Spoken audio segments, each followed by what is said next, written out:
सुमेरा अपने काम पर जा रही हैं। 70 साल की सुमेरा कभी यहाँ चलकर आ सकती थी, लेकिन अब उन्हें आधे घंटे नाव चलाकर आना पड़ता है। यहाँ चावल का खेत हुआ करता था, बड़ा सा चावल का खेत। वो खत्म हो गया और मछलियों के लिए तालाब बना दिया गया। शुरुआत में यहाँ घुटनों तक पानी था, लेकिन अब ये छाती तक आ गया है। मेरे पास कोई और विकल्प नहीं। मैं जीने और खाने के लिए ये करती हूँ, भले ही मेरी कमाई पूरी नहीं पड़ती। बढ़ते समुद्री जलस्तर से उनके पूरे गांव को खतरा है। ज्वार आता है तो गांव के हर घर को जलमग्न कर देता है। गांव वाले अपने घरों की ऊंचाई 2010 से अब तक 3 बार उठा चुके हैं, लेकिन अब वो इन्हें और ऊंचा नहीं उठा सकते। और जो तिम्बुस-लोको में हो रहा है, वही हाल जावा के पूरे उत्तरी तट का भी है। तिम्बुस-लोको की दुर्दशा के लिए कई बातें जिम्मेदार हैं, जैसे बढ़ता समुद्री स्तर और धंसती जमीन। लेकिन गांव की समस्या तब तेजी से बढ़ने लगी जब इलाके को सुरक्षित रखने वाले मैंग्रोव जंगलों को काट दिया गया, ताकि मछली पालन के ज्यादा फार्म बनाए जा सके।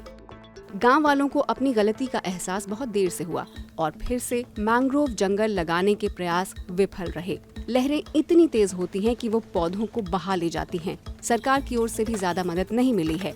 ये सड़क भी लोगों को खुद ही बनानी पड़ी।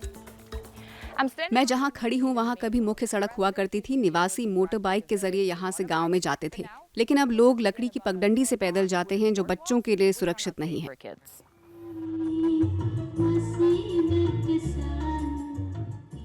बच्चे स्कूल जाने के लिए नावों का इस्तेमाल करते हैं। एक समय था जब उन्हें बस लेने आया करती थी। इस स्थिति से निपट पाने में गांव वाले असमर्थ हैं।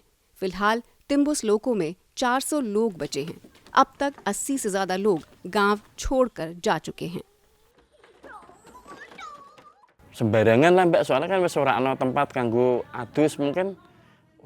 यहाँ हर घर में बढ़िया बाथरूम नहीं है, इसलिए यहाँ के लोग खुले में ही सब कुछ करते हैं। नहाने के लिए कोई ठीक जगह नहीं है, क्योंकि घर डूब चुके हैं।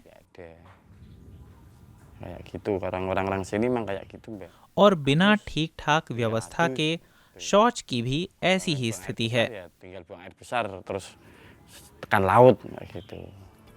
इंडोनेशिया के तटीय इलाकों में रहने वाले लोगों के लिए जलवायु संकट ऐसा दिखता है, जबकि तिम्बुस-लोको के निवासियों की जिद अपने घर न छोड़ने की है।